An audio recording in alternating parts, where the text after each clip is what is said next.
Hello friends, I am Apruti. Welcome back to our channel plants space. Balsam यानी गुलमेहंदी के पौधे आप सभी ने ग्रो कर ही रखे होंगे और अभी तक ग्रो नहीं भी किए हैं तो अभी ग्रो कर लीजिए। इनको सीड से बहुत आसानी से ग्रो किया जा सकता है या नर्सरी से आप इनके छोटे छोटे प्लांट्स लेकर आ सकते हैं। तो अभी ये जो प्लांट्स हैं ये एक 10 इंचेस के पॉट में लगे हुए हैं और ग्रोथ काफ़ी अच्छी है, ग्रीन है और इस पर कलियाँ भी बनने लगी हैं। हमारे एक व्यूअर का क्वेश्चन था कि हम नर्सरी से प्लांट्स लेकर आए हैं और उसमें कब तक फ्लावरिंग होगी, प्लांट्स काफ़ी हेल्दी हैं। तो जब हम सीड से प्लांट तैयार करते हैं, यानी आपने अगर गुलमेहंदी के बीज उगाए हैं तो उनको बीज से पौधा बनने तक का जो टाइम है और उसका फ्लावरिंग का जो टाइम है वो लगभग 60 से 80 दिन यानी 60 to 80 डेज़ हो सकता है। और अगर आप नर्सरी से प्लांट्स लेकर आए हैं और वो हेल्दी हैं तो उनको अपने यहाँ आप शिफ्ट कीजिए। इस तरह से आपको उसको पॉट में शिफ्ट करना है, ट्रांसप्लांट करना है कि उनकी रूट्स बहुत ज़्यादा डिस्टर्ब ना हो। वैसे ये एक ईजीली ग्रो होने वाला प्लांट है। अगर आप इसको ट्रांसप्लांट करते हैं या इसकी रिपोर्टिंग करते हैं तो शाम को रिपोर्टिंग कीजिए और 1-2 दिन इसको धूप में ना रखें। फिर जब ये सेट हो जाए, इसकी रूट सेट हो जाए, तब आप इसको धूप में रख सकते हैं। तो अभी इसका फ्लावरिंग सीजन शुरू हो चुका है, अब इस पे फूल आ रहे होंगे। थोड़े दिन का वेट कीजिए। अगर आपके प्लांट पे फ्लावरिंग नहीं है, मिट्टी की गुड़ाई करके थोड़ा सा खाद डाल दीजिए। जो भी खाद आप देते हैं, गोबर की खाद है या वर्मी कंपोस्ट है, इन जैसा देसी खाद अगर आप यूज़ करते हैं तो आपको जल्दी और अच्छी फ्लावरिंग मिल जाएगी। अब ये जो प्लांट है इसमें कर्ली लीव्स वैसे होती नहीं है। अगर लीव्स कर्ल हो रही हैं तो उसको कट करके गार्डन से दूर फेंक दीजिए। उससे क्या होगा, इन्फेक्शन प्लांट में और नहीं फैलेगा। अब इसमें भी ये थोड़ा मुड़ा हुआ पत्ता था तो हमने देखा तो हमने सोचा इसमें इन्फेक्शन है, लेकिन जब इसको टच करके देखा तो इसमें से लाल चींटियाँ निकली जो कि शायद इसमें घर बनाने की कोशिश कर रही होंगी, क्योंकि ये मुड़ा हुआ था और थोड़ा चिपका हुआ था। तो ये जो गमला है ये बिल्कुल दीवार से लगा हुआ रखा था तो वहाँ से इसको सपोर्ट मिल रहा था, शायद इसी वजह से ऐसा हुआ होगा।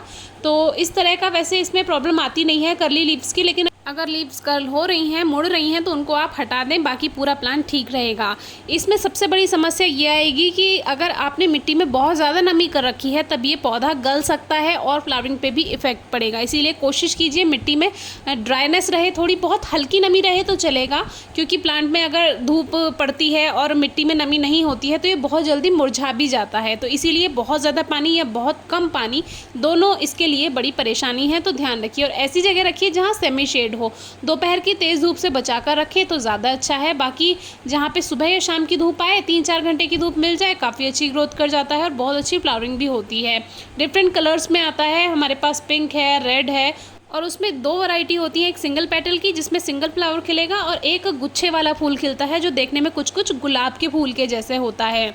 सबसे अच्छा जो ये फ्लावरिंग करता है वो सितंबर-अक्टूबर में ही करता है और अगर लेट ग्रो किया है तो ये दिसंबर तक भी फूल दे सकता है, जिसके बारे में हमने वीडियो शेयर की हुई है। बिल्कुल वैसे ही जैसे कॉस्मोस के बारे में बताया था कि प्लांट की हाइट ज़्यादा नहीं जाएगी और फ्लावरिंग भी होगी, लेकिन उस तरह से नहीं होगी जैसी वो ग्रोइंग सीजन में और फ्लावरिंग सीजन में करता है। तो वो डिस्क्रिप्शन बॉक्स में आप रिलेटेड वीडियो चेक कर सकते हैं। कम से कम 6 इंचेस के पॉट में आप लगा सकते हैं और ज़्यादा से ज़्यादा 12 इंच के गमले में आप लगा सकते हैं। जितने बड़े पॉट में आप लगाएंगे उस हिसाब से प्लांट्स की ग्रोथ भी अच्छी होती है, क्योंकि रूट्स को फैलने के लिए जगह मिल जाती है। तो अभी हमने और बालसम के सीड्स ग्रो नहीं किए हैं, अगर ग्रो करेंगे तो आपसे शेयर करेंगे और जितनी ज़्यादा ब्रांचेज होंगी उतनी अच्छी फ्लावरिंग होगी। तो देखिए इसमें जो नई नई ब्रांचेज आ रही हैं उसमें भी छोटी छोटी कलियाँ धीरे धीरे बन रही हैं। तो थोड़ा सा वेट कीजिए, प्लांट हेल्दी है तो फ्लावरिंग ज़रूर होगी। बालसम को गुलमेहंदी और नामों से भी जानते हैं, अलग अलग जगह अलग अलग नामों से जाना जाता है। कोई क्वेरी हो तो ज़रूर पूछेगा। और आज हमें इंद्रधनुष देखने के लिए मिला। जब बारिश पड़ती है तो ये देखने के लिए मिलता है, लेकिन अगर बारिश ना भी हो और बादल में बूंदें हैं तो सूरज की रोशनी जब उन बूंदों से टकराती है तो रिफ्लेक्शन जो होता है वो इंद्रधनुष बनाता है। और ये लगभग 1 मिनट के लिए था, बल्कि आधे मिनट के लिए एकदम से ही गायब होता जा रहा था। और इसके लिए कहते हैं इंद्रधनुष को कि जैसे आप खड़े होकर सामने देख रहे हैं तो आप इस तरह से सूर्य की पहचान कर सकते हैं कि ऑपोजिट डायरेक्शन में आपके सूर्य होगा। तो पूरा रेनी सीजन जाने को था, आज इंद्रधनुष देखने के लिए मिला, काफ़ी अच्छा लगा। Thank you.